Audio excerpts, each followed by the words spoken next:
Six schools षडदर्शनं of Indian philosophy. Their founders, भारतीय तत्त्वज्ञानाच्या 6 शाखा आणि त्यांचे संस्थापक.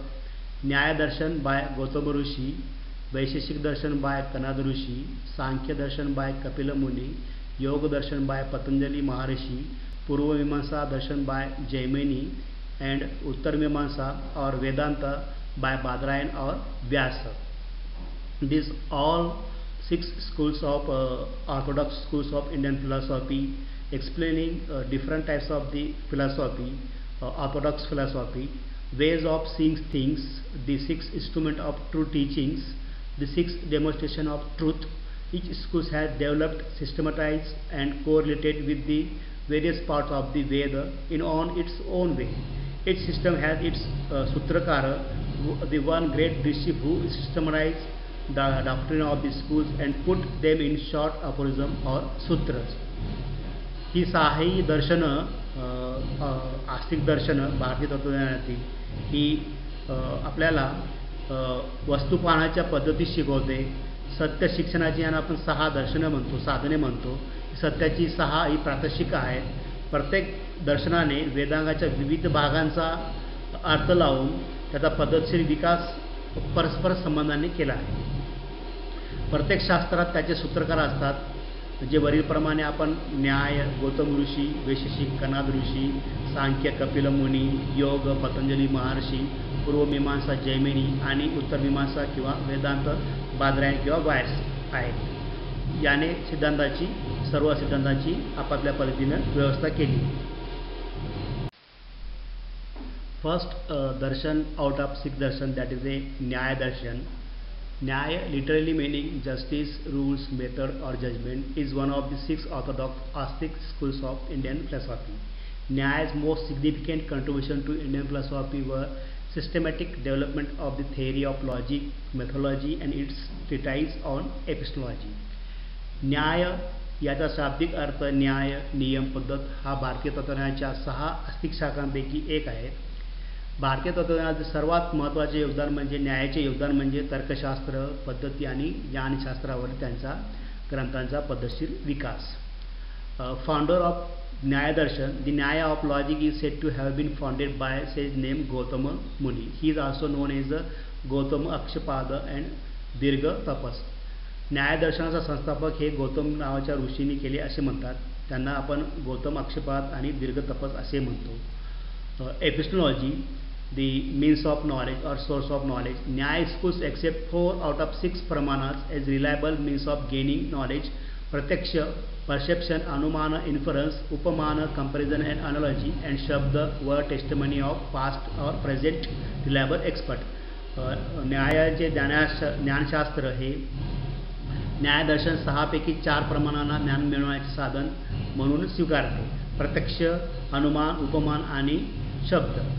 प्रत्यक्ष प्रमाण, direct perception, can be of 2 types, लौकिक और अलौकिक, ordinary और extraordinary. लौकिक ordinary perception is defined by Akshapada Gautama in his Nyaya Sutra. Non-erroneous cognition which is produced by the intercourse of sense organs with the object. प्रत्यक्ष प्रमाणाचे 2 प्रकार आहेत, एक लौकिक आणि दुसरं एक अलौकिक. अक्षपाद गौतमाने त्यांच्या न्यायसूत्रामध्ये लौकिक सामान्यांची व्याख्या केलेली आहे. कोणताही अडथळा न होता वस्तूसोबत इंद्रियाच्या सनिकर्षातून निर्माण होणारी अनुभूती म्हणजे लौकिक. अलौकिक included योगज और प्रतिभा, सामान्य लक्षण अँड दी ज्ञान लक्षण. अलौकिक प्रत्यक्षामध्ये योगज किंवा प्रतिभा म्हणजे अंतर्ज्ञान, सामान्य लक्षण म्हणजे सार्वत्रिक अनुभूतीतून वैगमनिकतेचा एक प्रकार आणि ज्ञान लक्षण म्हणजे पूर्वीच्या प्रक्रियेच्या जाणीवेचा एक प्रकार आणि त्याच्या सध्याच्या स्थितीच्या विषयाद्वारे अभ्यासाचा मागील समावेश होतो. दुसरं प्रमाण, second source of knowledge of Nyaya दर्शन, अनुमान, inference. Anumana is one of the most important contribution of the Nyaya. There are 2 types of Anumana, Swartha Anumana and Parartha Anumana. Swartha Anumana is for oneself. The Parartha Anumana is for others. Okay, that is based on the methodology of 5 steps. अनुमानाचे दोन प्रकार आहेत, एक तर स्वार्थानुमान आणि दुसरं परार्थानुमान. स्वार्थानुमान हे स्वतःसाठी असते आणि परार्थानुमान हे दुसऱ्यासाठी असते. अनुमानाचं second classification is based on the cause and effect. The first anumana is that purvata anuman. Purvata anuman means inferring an unperceived effect from a perceived cause. Sheshvata anuman means inferring an unperceived cause from a perceived effect. And samanyata drishta, where is the no causal relation as well as the uniformity of the coexistence. अनुमानाचे पुन्हा तीन प्रकारामध्ये कार्यकार्यसंबंधानुसार वर्गीकरण केले जाते. पूर्वत अनुमान यामध्ये ज्ञात कारणावरून अज्ञात परिणामाचा अनुमान लावणे. शेषवत अनुमान ज्ञात परिणामावरून अज्ञात कारणाचा अनुमान लावणे. आणि सामान्य दृष्टा, जेव्हा अनुमान या अनुमानाच्या प्रकारामध्ये कार्यकारण जो संबंध आहे तो नसून सह अस्तित्वाच्या संबंधावर हे अवलंबून आहे. उपमान means comparison and analogy. उपमान state may be explained with the example of the travel. Okay, उपमान म्हणजे तुलना आणि सादृश्य उपमान. हे प्रवासाच्या उदाहरणाने आपण स्पष्ट करू शकतो. शब्द means relying on word, testimony of past or present reliable expert. हिरियांना explained शब्द प्रमाण as a concept which means testimony of a reliable and trustworthy person. आप्तवाक्य, parent, family, friends, teacher, ancestor and kindred member of the society, they are the sources of the शब्द प्रमाण. शब्द म्हणजे आप्तवाक्य, भूतकाळातील किंवा वर्तमानातील विश्वसनीय तज्ञांची साक्ष. हिरियानाच्या मते शब्द प्रमाण ही त्यांच्या अर्थ, विश्वास आणि विश्वास व्यक्तीची साक्ष संकल्पना म्हणून स्पष्ट करतात. पालक, कुटुंब, मित्र, शिक्षक, पूर्वज आणि समाज नातेवाईक हे सुद्धा शब्द प्रमाणाचे आपले सोर्स आहेत. Second, schools of orthodox schools of Indian philosophy is Vaisheshik Darshan. Vaisheshik is one of the 6 schools of Indian Hindu philosophy from ancient India. In its early stages, the Vaisheshika was an independent philosophy with its own metaphysics, epistemology, logic, and ethics. वैशेषिक ही प्राचीन भारतातील तत्त्वज्ञानाच्या 6 शाखांपैकी एक आहे. त्यांच्या सुरुवातीच्या काळात वैशेषिक हे एक स्वतंत्र तत्त्वज्ञान होते, ज्याचे स्वतःचे तत्त्वज्ञान, ज्ञानशास्त्र, तर्कशास्त्र आणि नीतिशास्त्र आहे. The founder of Vaisheshika philosophy was the Sanskrit philosopher Kanad Kashyap, who live in the 2nd or 3rd century CE. Vaisheshika तत्त्वज्ञानाचे संस्थापक संस्कृत तत्त्वज्ञ कन्नाद कश्यप होते, जे इसवी सनाच्या 2व्या-3व्या शतकात होऊन गेले. In Vaisheshik Darshan, the Padartha's philosophy is playing very important role. According to Vaisheshika school, all things that exist that can be cognized and named as a Padarthas, the object of experience. वैशेषिक दर्शनाच्या मते अस्तित्वात असलेल्या, ओळखल्या जाऊ शकणाऱ्या आणि नाव दिले जाऊ शकणाऱ्या अशा सर्व अनुभवाच्या वस्तू पदार्थ आहेत. All object of experience can be classified into 6 categories. अनुभवाच्या सर्व वस्तूंची 6 कोटीमध्ये वर्गीकरण करता येते. द्रव्य, substance, quality, activity, generality, particularity and inherence. Later वैशेषिकास Shridhar and Udayan and the Shivaditya added one more category, that is a non existence. अनुभवाच्या सर्व वस्तूंची 6 कोटीमध्ये वर्गीकरण करता येते. द्रव्य, गुण, कर्म, सामान्य, विशेष आणि समवय. वैशेषिकाच्या नंतरचे दर्शनशास्त्र फिलॉसॉफर श्रीधर आणि उदयन आणि शिवादित्य यांनी नंतर आणखी 1 कोटी अभाव जोडले. The first 3 categories are defined as a earth which can perceive and they have real objective experience. पहिल्या 3 कोटींना वस्तू जे समशक्ती म्हणून परिभाषित केले आहे आणि त्यांचे वास्तविक वस्तुनिष्ठ अस्तित्व आहे. The last 3 categories are defined as बुद्ध्यपेक्षम, product of intellectual discrimination and they are logical categories. शेवटच्या 3 कोटींना बुद्धपेक्षम, बौद्धिक भेदभावाचे उत्पादन म्हणून परिभाषित केले आहेत आणि त्या तार्किक कोट्या आहेत. Atomism. Vaisheshika espouses a form of atomism that the reality is composed of 5 substances. Examples: earth, water, air, fire and space. Each of these 5 are 2 types. Explain. That is a Parmanu and composite. A Parmanu is that which is indestructible indivisible and has a special kind of dimension called small, that is a अणु. वैशेषिक अनुवादाचा एक प्रकार स्वीकारतो की सत हे 5 पदार्थांनी बनलेले आहे. पृथ्वी, पाणी, वायू, अग्नी आणि आकाश. या 5 पैकी प्रत्येकी 2 प्रकारचे आहेत, जे की परमाणु आणि समिष्ट असतात. परमाणु म्हणजे जो अविनाशी, अविभाज्य आणि त्याला विशेष प्रकारचा आकार आहे, ज्याला आपण लहान अणु म्हणतात. परम means most distance, remotest, extreme, last, and anu means atom, very small particle. Hence Parmanu is essentially the most distant or smallest particle. परम म्हणजे सर्वात दूरचा, अत्यंत शेवटचा, आणि अणु म्हणजे लहान, अतिशय लहान कण. म्हणून परमाणु हा मूलतः सर्वात दूरचा आणि शेवटचा लहान कण. सर्वात लहान कण म्हणजे अणु. The third orthodox schools of Indian philosophy, that is a Sankhya Darshan, is a dualistic orthodox schools of Hindu philosophy.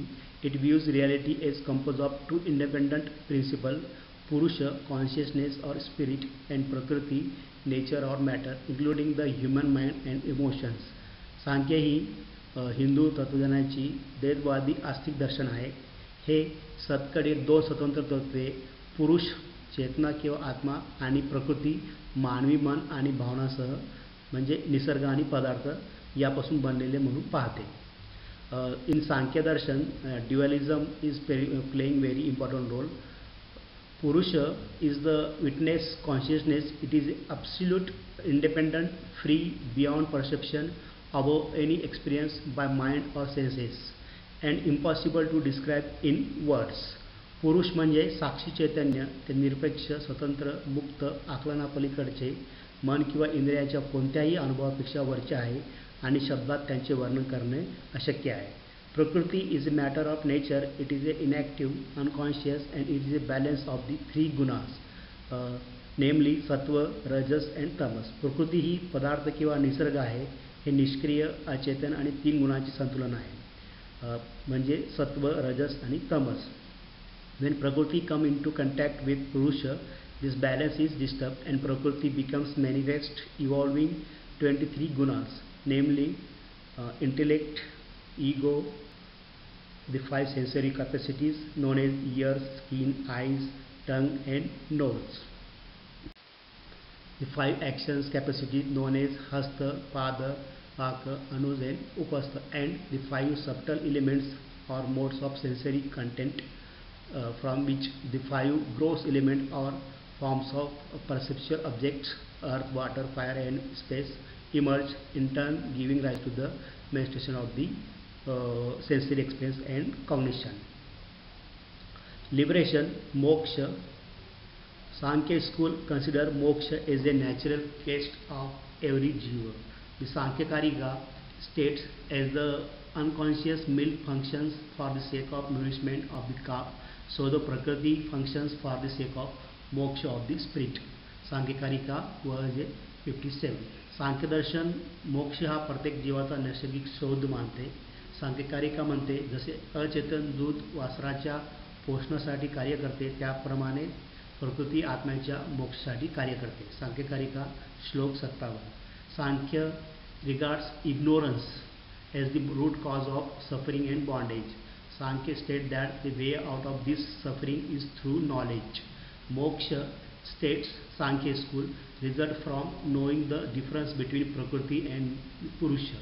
सांख्य अज्ञान किंवा अविद्या हे दुःख आणि बंधनाचे संसाराचे मूळ कारण मानतात. सांख्य म्हणते की या दुःखातून बाहेर पडण्याचा मार्ग हा ज्ञान किंवा विवेक आहे. मोक्ष म्हणजे मुक्ती. सांख्य दर्शन सांगते की प्रकृती आणि पुरुष यांच्यातील फरक जाणून घेतल्याने परिणामी होतो. The fourth member orthodox of Indian schools of philosophy, that is a Yoga Darshana. Yoga philosophy is one of the 6 major orthodox schools of Hindu philosophy. A systematic collection of ideas is found in the Yoga Sutras of Patanjali, that is the key text of the Yoga. योग तत्वज्ञान हे हिंदू तत्वज्ञानाच्या 6 प्रमुख आस्तिक दर्शनापैकी एक आहे. पतंजलीच्या योगसूत्रामध्ये योगाच्या कल्पनांचा एक पद्धतशीर संग्रह आढळून येतो. The word yoga is derived from the Sanskrit word use, which means to join or to unite. Yoga हा शब्द संस्कृत यूज या शब्दापासून आला आहे. याचा अर्थ सम्मिलित होणे किंवा एकत्र येणे असा होतो. इन योग दर्शन the eightfold path for this philosophy is playing very important role. The yama, niyama, asana, pranayama, pratyahara, dharana, dhyana and samadhi. The most important element in yoga psychology is the chitta. That chitta have three different types of the categories. The internal organs, that is the बुद्धी, अहंकार and मनस. योगांच्या मानसशास्त्रातील सर्वात महत्त्वाचा 3 घटक म्हणजे चित्त. या चित्तामध्ये 3 प्रकारचे आंतरिक अवयव आहेत, बुद्धी, अहंकार आणि मनस म्हणजे मन. इम्पॉर्टन्स ऑफ योग. योगाचे महत्त्व. Yoga is not just about converting the body into various shapes and holding poses for extended periods of time.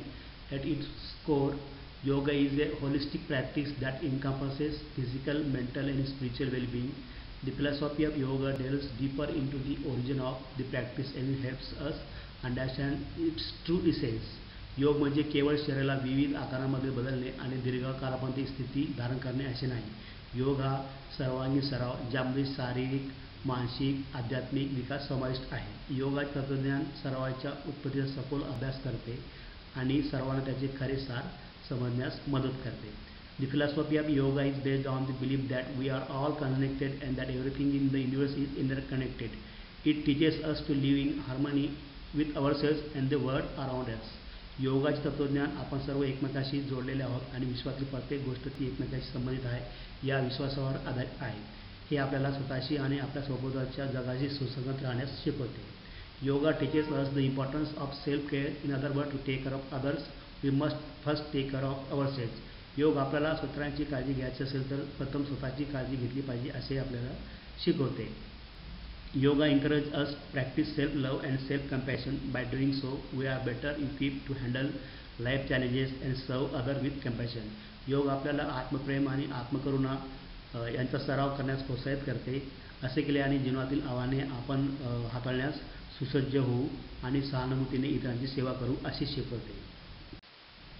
The fifth schools of orthodox philosophy, that is a पूर्व मीमांसा दर्शन. Mimamsa is a Sanskrit word that means reflection or critical investigation and thus refers to a tradition of contemplation which is reflected on the meaning of certain Vedic texts. This tradition is also known as Purva Mimamsa because of its focuses on the earlier Vedic text dealing with the ritual action, and similarly as a Karma Mimamsa due to its focusing on the ritual action. मीमांसा हा एक संस्कृत शब्द आहे ज्याचा अर्थ चिकित्सा, चिकित्सक शोध असा होतो. ही चिकित्सा काही वैदिक ग्रंथांच्या अर्थांवर प्रतिबिंबित झालेल्या चिंतनांच्या परंपरेचा भाग आहे. हे दर्शन सुरुवातीच्या काही वैदिक ग्रंथांच्या भागावर लक्ष केंद्रित करते म्हणून या परंपरेला पूर्वमीमांसा म्हणून देखील ओळखले जाते. त्याचप्रमाणे विधी, क्रिया, कर्म यावर लक्ष केंद्रित करते म्हणून या परंपरेला कर्ममीमांसा म्हणून देखील ओळखले जाते. Epistemology of Purvamimamsa. Mimamsa darshan accepted 6 sources of knowledge, that is a प्रमाणास.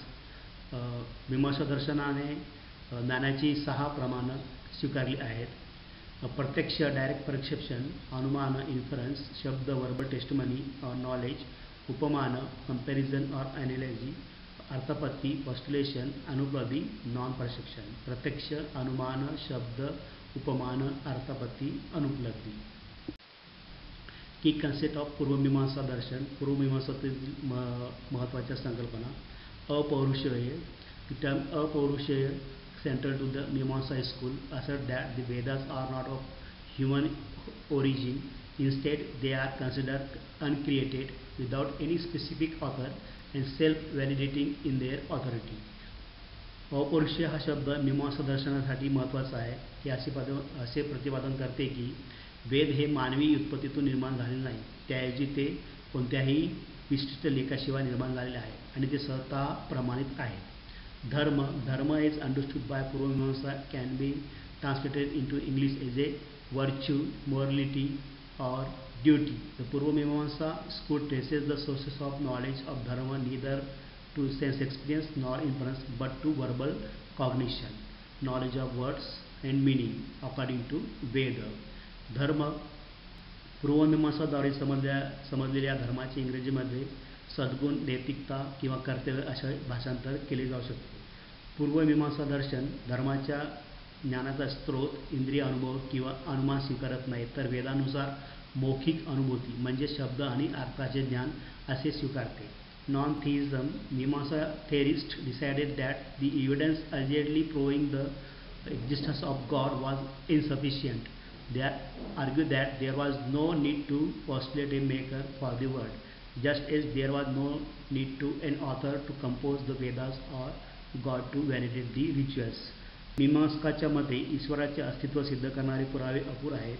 त्यांचा असा युक्तिवाद आहे की ज्याप्रमाणे वेद रचण्यासाठी लेखकांची किंवा धार्मिक विधींचे प्रमाणीकरण करण्यासाठी ईश्वराची आवश्यकता नाही, त्याचप्रमाणे जगाच्या निर्मात्याची सुद्धा आवश्यकता नाही. Uttar Mimamsa, this is the 6 schools of Indian philosophy. Vedanta darshan, Vedanta also known as Uttar Mimamsa. The word Vedanta literally means the end of the Vedas, the last chapter of the Vedas, reflection on the latter part of the Veda, and originally referred to the Upanishads. Vedanta is concerned with the Jnana Kanda or knowledge section of the Vedas, which is called the Upanishad. Vedanta या शब्दांचा शाब्दिक अर्थ वेदांचा शेवटचा अध्याय आणि मूळतः ते उपनिषद आहे. वेदांत हा ज्ञानकांड किंवा वेदांच्या ज्ञान विभागाशी संबंध असल्यामुळे त्याला आपण उपनिषद म्हणतो. Vedanta philosophy studies 3 Hindu text, Upanishad, Brahmasutra and Bhagavad Gita. Vedanta तत्वज्ञान हे 3 हिंदू ग्रंथांचा अभ्यास करते, उपनिषद, ब्रह्मसूत्र आणि Bhagavad Gita. The key concept in Vedanta, वेदांतातील प्रमुख संकल्पना Brahman, individual self, jagat, transmigration of soul, rebirth and maya. ब्रह्म, आत्मा, जगत, आत्म्याचे स्थलांतर, पुनर्जन्म आणि माया. Non dualism, monism of Vedanta philosophy, Uttar Mimamsa philosophy. एकमेव अद्वितीयम ब्रह्म, the absolute is one alone, not two. The non-dualism of Vedanta is often regarded as an idealist monism. Brahma Satyam Jagat Mithya. Brahma alone is real, this world is unreal, illusion. Jiva Brahmeva na apara. The Jiva is not separate from Brahma, he is identical with the Brahma. The schools of Vedanta, Vedantaच्या मुख्य परंपरा. भेदाभेद, difference and non-difference. Advaita, non-dualism. Vaishnavite tradition of Dvaita, Dvaita, dualistic non-dualism. Vishishtadvaita, qualified non-dualism. Dvaita and Shuddha Dvaita.